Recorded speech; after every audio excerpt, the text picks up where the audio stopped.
The letter that almost didn't get opened. On a quiet autumn afternoon in 1968, the sunlight spilled through the tall windows of a Beverly Hills office where the world rarely slowed down. Inside, scripts were stacked neatly on a polished desk. Record contracts lay half-reviewed. A crystal ashtray sat beside a tumbler of untouched iced tea. Outside, palm trees swayed lazily, indifferent to the noise of celebrity. Inside sat Dean Martin, relaxed, composed, the public's definition of effortless charm. But this story is not about a stage. It's about a hospital room hundreds of miles away. And a girl who refused to leave the world quietly. Phoenix, Arizona. St. Mary's Hospital. Pediatric Oncology Wing. 16-year-old Emily Carter had learned the rhythm of machines, the way other teenagers learned song lyrics. The soft hum of oxygen, the steady drip of IV lines, the distant roll of medication carts in the hallway. 3 years earlier, leukemia had entered her life like an uninvited storm. At first there were treatments, optimism, whispered hope in sterile rooms. Then there were relapses, then complications. By November, the doctors no longer spoke in probabilities. They spoke in weeks.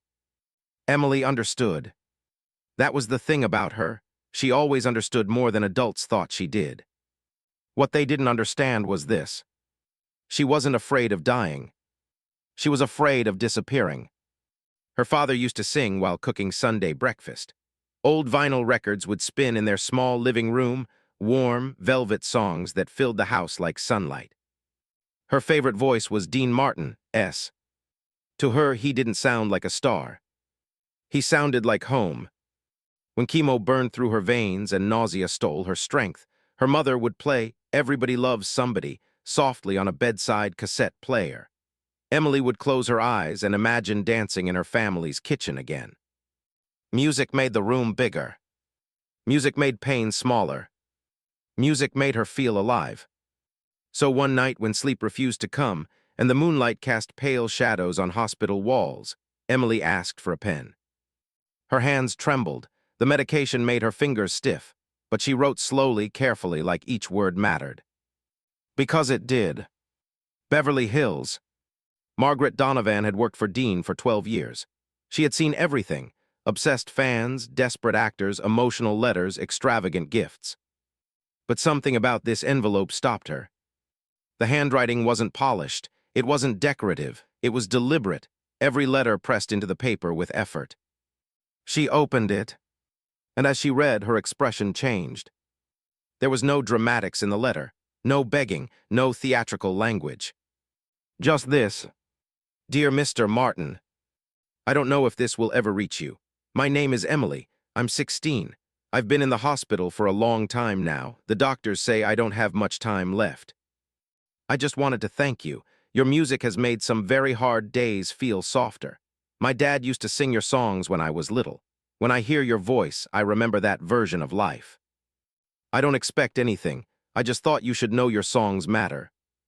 If it isn't too much trouble, it would be wonderful to meet you once before I go. With love, Emily Carter. Margaret didn't cry easily. She cried that afternoon. And then she walked down the hall to Dean's office. He looked up casually when she entered. But when he saw her face, he set his papers aside. Something wrong. She handed him the letter. He read it once. Then again. He didn't speak for a long time.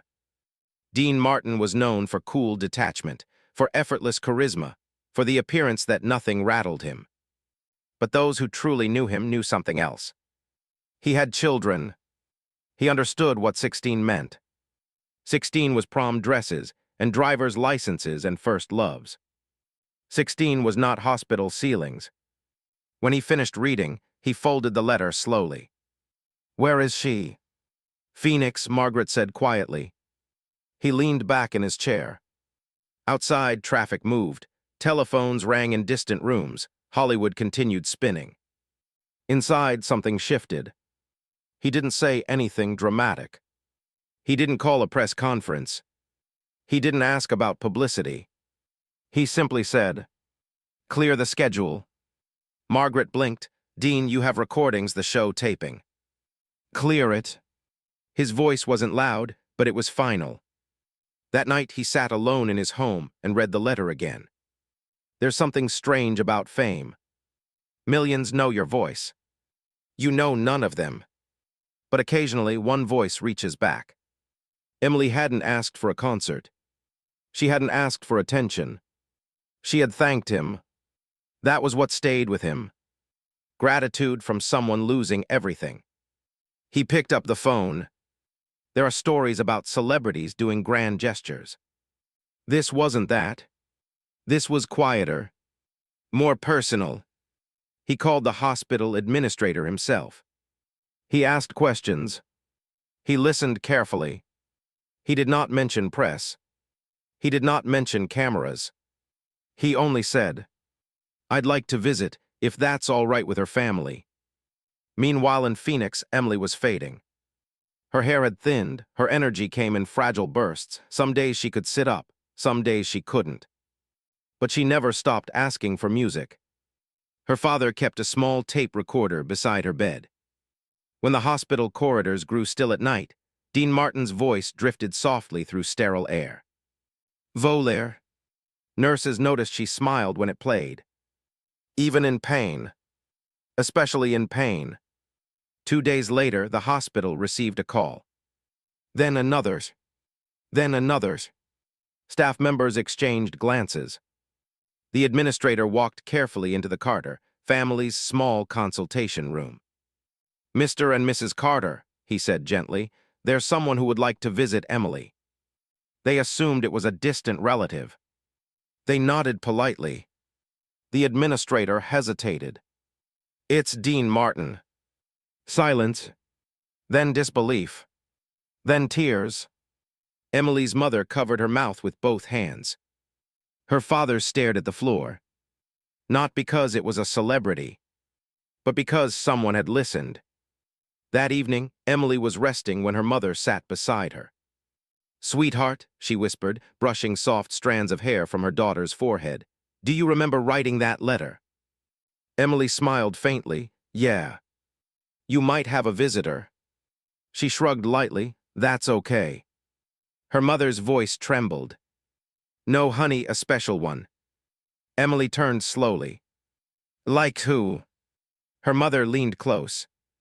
"Dean Martin." For a moment, Emily didn't react. Then she laughed weakly. "Okay, Mom. I'm serious." The room went very still.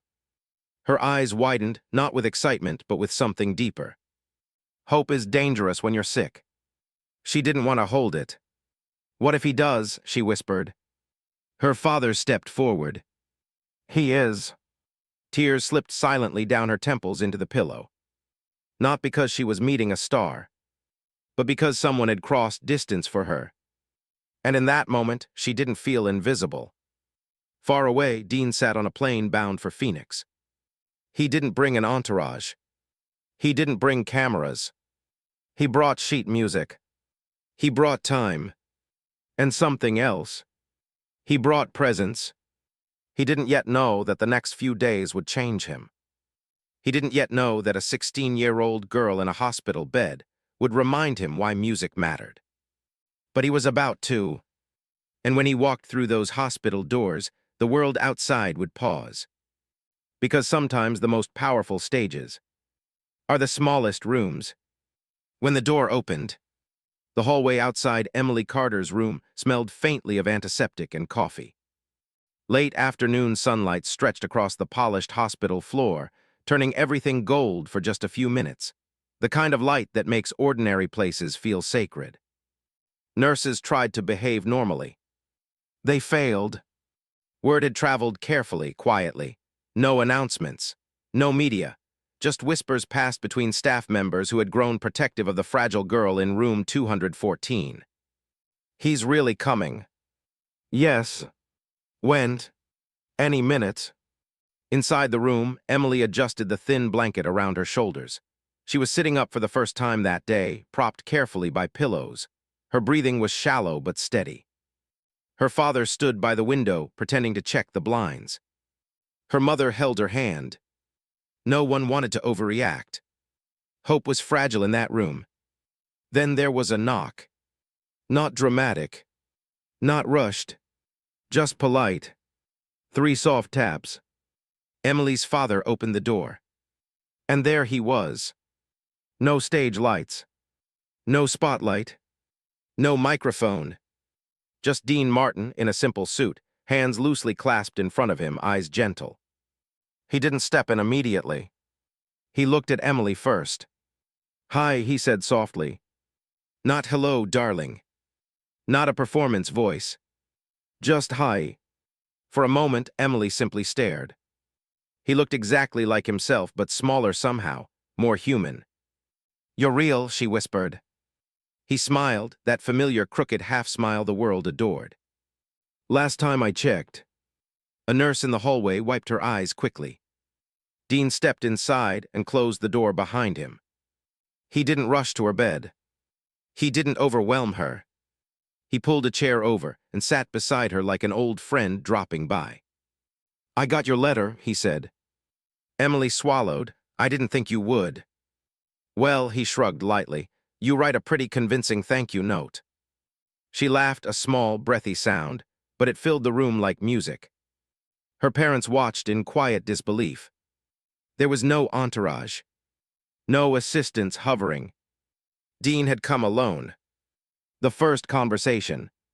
They talked, not about fame, not about illness. They talked about Sunday breakfasts, about how her dad burned pancakes sometimes, about how she used to sing too loud in the car. Dean listened more than he spoke. That surprised everyone. He asked questions. He waited for answers. He treated her like a person, not a patient, not a dying wish.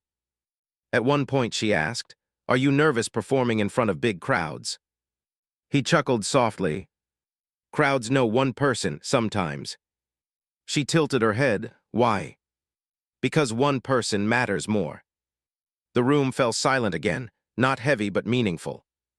The idea. After about an hour, Emily looked tired. Her breathing had grown thinner, her eyelids drooped. Dean noticed immediately. He leaned closer. "I've got an idea," he said gently, "but only if you feel up to it." She looked at him, curious. "What kind of idea?" He glanced toward her parents, then back at her. "How would you feel about hearing a little live music?" Her eyes widened, not in disbelief this time, but in something like wonder. "Here? Why not?" The hospital administrator, who had been standing discreetly outside, stepped in. "We've cleared the recreation room," he said quietly. Emily looked at her mother. Her mother nodded through tears. "Okay," Emily whispered. Transforming a hospital. The recreation room wasn't large. It had folding chairs, a small upright piano usually used for volunteer sing-alongs, and a faint smell of lemon disinfectant. But that evening, it became something else. Dean had arranged for a simple sound system, nothing overwhelming, just enough to carry his voice gently. There were no banners, no flashing lights, just about 20 people, nurses who had cared for Emily for months, a few young patients able to leave their rooms, doctors standing near the back, Emily's parents sitting close beside her wheelchair. When Dean walked in, he didn't command the room. He softened it. He stood beside the piano, adjusted the microphone slightly, and looked at Emily. "This one's for you." He began with "Everybody Loves Somebody." But he didn't sing it the way he did in concert halls. He sang it slower, warmer, like he was singing in someone's living room. Halfway through the first song, something shifted. The hospital no longer felt clinical. It felt alive. A little boy with a shaved head began swaying in his seat. A nurse covered her mouth to stifle tears. Emily closed her eyes, not from exhaustion, but to absorb it. When he finished, there wasn't applause. There was silence, then soft clapping. Not loud, not wild, just grateful. The dance. After a few more songs, Dean stepped down from the microphone. He walked toward Emily. "Got a favorite?" he asked. Her voice was faint but clear. The way you look tonight. My mom used to play it when she cleaned the house. He nodded. The piano began softly. He sang the first verse, looking directly at her. Then something unexpected happened. He extended his hand. Would you care to dance? Her father hesitated instinctively. She hadn't stood unassisted in weeks. But Emily surprised them all. I want to try. Carefully, gently, Dean helped her to her feet. He didn't rush. He didn't perform the gesture. He supported her weight without making it obvious. They swayed slowly, barely moving, just enough to feel the rhythm. The entire room watched in reverent stillness. Emily rested her head lightly against his chest. He sang the final line softer than anyone had ever heard him sing it. And that laugh that wrinkles your nose. When the song ended, she looked up at him. I don't feel sick right now, she whispered. He swallowed hard. Music's good like that. After the music, they didn't leave immediately. Dean stayed. He visited other children. He signed autograph books in hospital gowns. He told gentle stories about recording sessions and old friends. He asked each child their name and remembered it. Emily watched all of it from her chair. Her mother leaned down. Are you tired? A little, she admitted, but I don't want today to end. Dean overheard. He knelt beside her. Then let's make tomorrow count too. Her parents looked at him, confused. You're not leaving? Her father asked. Dean shook his head lightly. I cleared the week. The administrator blinked. The week. He smiled. Seems like a good place to be. Emily's eyes filled. Not with dramatic tears. With peace. That night, back in her room after the crowd had dispersed and the lights dimmed, Emily lay awake. Her father sat beside her bed. You okay, kiddo? She nodded slowly. Dad, yeah. When I go. His breath caught. Don't remember the hospital part the most. He leaned closer. Remember tonight. He squeezed her hand. I will. Down the hallway in a quiet guest room arranged for him, Dean sat alone. He wasn't used to this kind of stillness. He replayed the dance in his mind. The way her head rested against him. The way the room had held its breath. Fame had given him applause. But this felt different. This felt necessary. He stared out the window into the Arizona night. And for the first time in a long time, he wasn't thinking about television ratings. He was thinking about time, and how little some people were given. The next morning would bring something even more intimate. Something that would leave a permanent mark on both of them. But for now, the hospital was quiet. And in room 214, a 16-year-old girl slept peacefully, not because the pain was gone, but because she no longer felt invisible. The recording. The second morning felt different. Not because Emily was stronger, she was, but because something in the hospital had shifted overnight. The pediatric wing felt lighter. Nurses smiled more. The usual tension in the air had softened. Even the steady rhythm of machines seemed less oppressive. Music had left a trace. Dean arrived early. No announcement, no build-up, just a quiet knock again on room 214. Emily was awake this time. You came back, she said softly. He raised an eyebrow. I said I would. Her mother laughed gently. She thought you might have been a dream. Dreams don't wear this much cologne, Dean replied.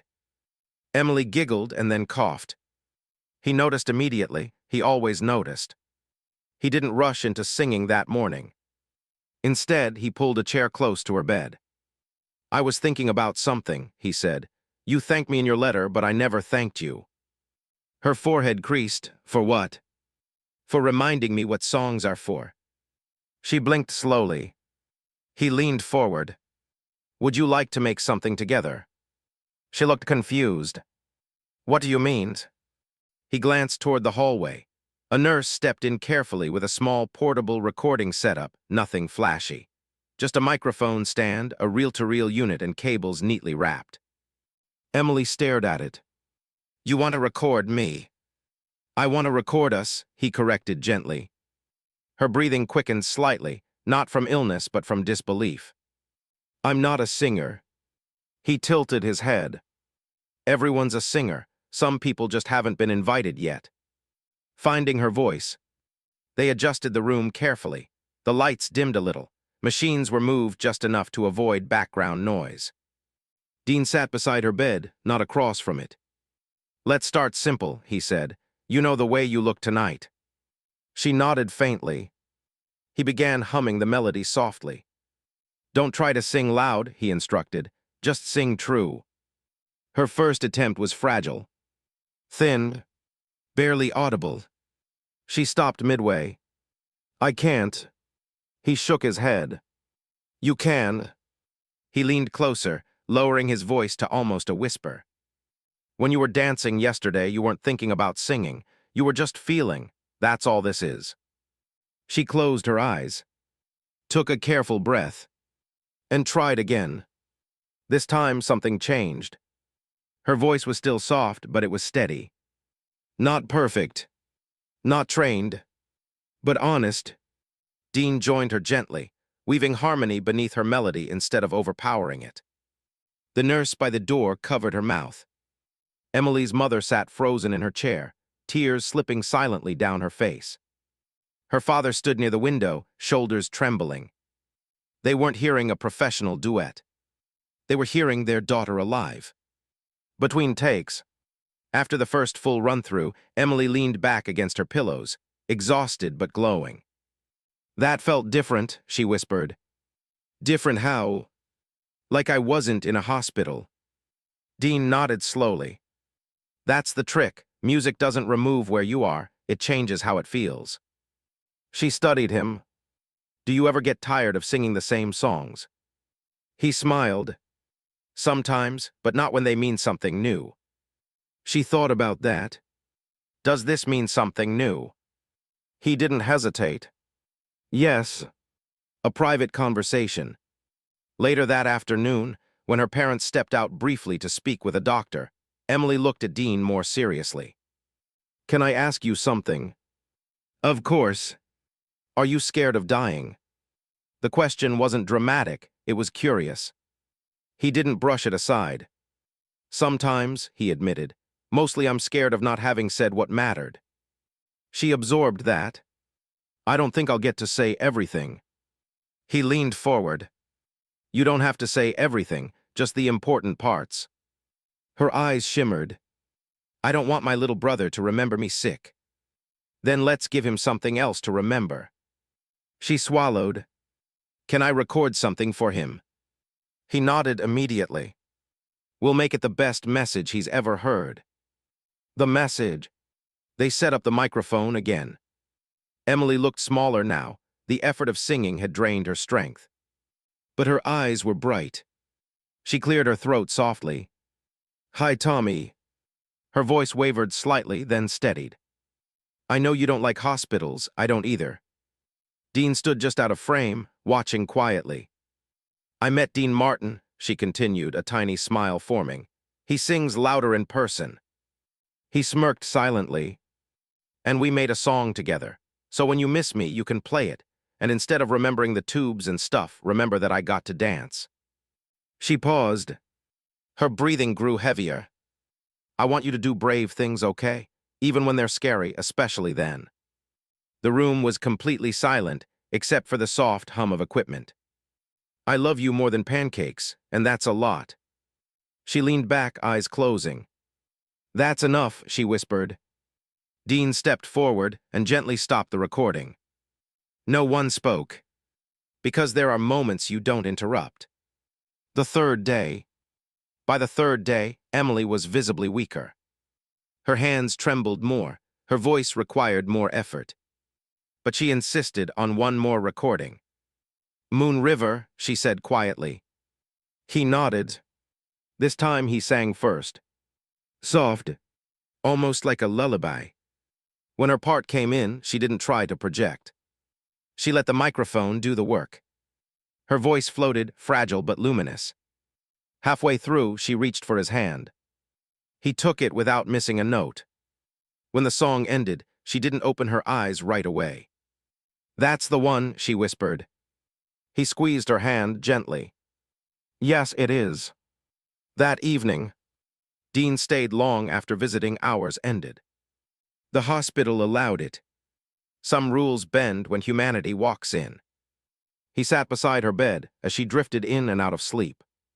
At one point, she opened her eyes slightly. "Are you still here?" "Yeah. You don't have to stay." "I know." She smiled faintly.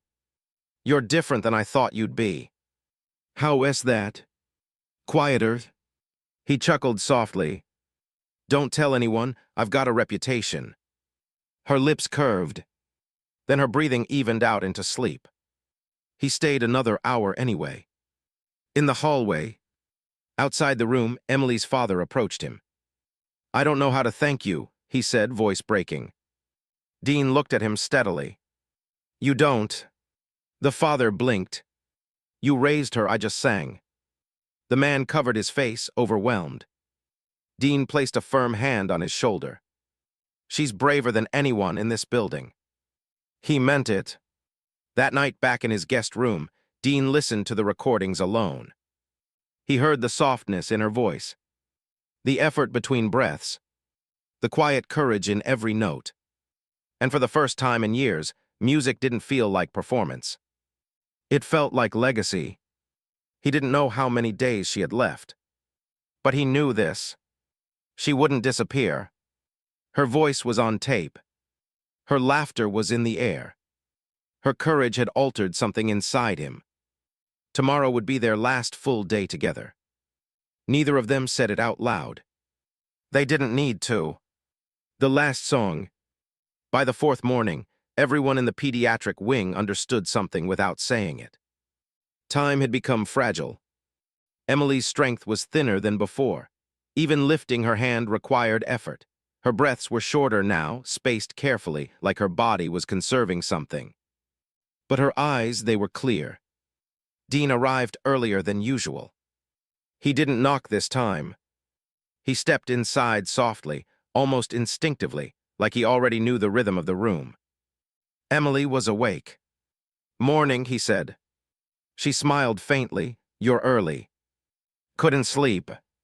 "Me neither." There was no fear in her voice, just honesty. He pulled his chair close again. No microphone. No equipment. Just presence. They didn't talk about illness. They talked about small things. The desert sunset the night before. Her favorite milkshake flavor. How she once tried to dye her hair purple, and her father nearly fainted. She laughed weakly at that. And then, after a long pause, she looked at him differently. "Are you leaving today?" He nodded slowly. "Yes." She absorbed it. "Okay." No drama, no pleading, just acceptance. "I'm glad you came," she said. "I'm glad you wrote," he replied. Her fingers twitched slightly on the blanket. "Will you sing one more time? Not for recording, just here." He didn't hesitate. He stood, moved closer, and without a microphone, without piano, without audience, he sang Moon River, but softer than before, barely above a whisper, just enough for her to hear. Her eyes closed halfway through. Not from exhaustion, from peace. When he finished, the room was still. He leaned closer. "You changed the way I hear that song," he said quietly. She looked at him one last time with that same steady gaze she'd had on the first day. "You changed the way I hear everything." Her mother was crying silently now. Her father stood rigid, trying to stay composed. Emily's voice came again, faint but clear. "Promise me something. Anything. Don't make this a sad story." His throat tightened. "I won't." She nodded. "Make it a music story." He swallowed. "I will." And that was the last full conversation they had. The goodbye. He didn't stretch it out. He didn't make it theatrical. He kissed her forehead gently. "Thank you, Emily." "For what?" "For reminding me why songs matter." She smiled, barely visible now. "Don't forget." "I won't." He stepped back. Her father walked him to the hallway. Neither man spoke at first. Then the father said quietly, "She hasn't looked that alive in months." Dean nodded once. She did that herself. He left without press, without announcement. The hospital hallway felt heavier as he walked through it, not with regret. With weight, the kind that settles in your chest when something real happens. November 18th. 2 days later, Emily passed away peacefully. Her mother was holding her hand. Her father was at the other side of the bed. And softly in the background, a tape recorder played. "The Way You Look Tonight." Her voice blending with his. The hospital room wasn't silent when she left. It was filled with music. The call. Dean received the call that evening. He didn't speak for a long time afterward. He walked into his home office and closed the door. He played the recording, sat in the dark, listened. He didn't cry loudly. He didn't collapse. But something inside him shifted permanently. He had performed in grand theaters, for presidents, for packed arenas, but nothing had felt like that hospital room. Nothing had felt that necessary. The memorial. A week later, Emily's family held a small service. They did not expect him to come. He came anyway. No announcement. No headline. He stood quietly in the small church, removed his hat, and sat with the family. When it was time, he walked to the front. No microphone. Just his voice. He sang Moon River. Not as Dean Martin the Star. As Dean who had kept a promise. He didn't oversing it. He didn't perform. He honored it. When he finished, the room remained silent for several seconds before anyone could even breathe again. Her little brother, Tommy, held a small cassette in his hands the entire service. What happened after? The recordings were never released publicly. They weren't meant for charts or radio. They belonged to her family. But something else began quietly. Dean arranged for funding, privately, to expand music access in pediatric hospitals. Not in her name for publicity. In her memory. He asked that small recording equipment be made available to children who wanted to leave something behind. Letters, songs, messages. Moments. He never spoke about it in interviews. But those close to him noticed something different in his performances afterward. A softness. A pause before certain lyrics. Especially during The Way You Look Tonight. Especially during Moon River. Years later, when asked about meaningful moments in his career, he once said simply, "The smallest audience I ever sang for mattered the most." He never elaborated. He didn't need to. The legacy. Tommy grew up listening to that recording. Not to remember illness. To remember courage. Her father kept the tape in a wooden drawer in the living room. Her mother said the house felt different after she passed, not empty. Full of echoes. Music has that way of bending time. And somewhere in an Arizona sunset that looks almost golden enough to touch, a story still lingers. Not about a celebrity granting a wish, but about a girl who refused to be invisible. About a voice that remained. About how kindness, when it's quiet and sincere, outlives applause.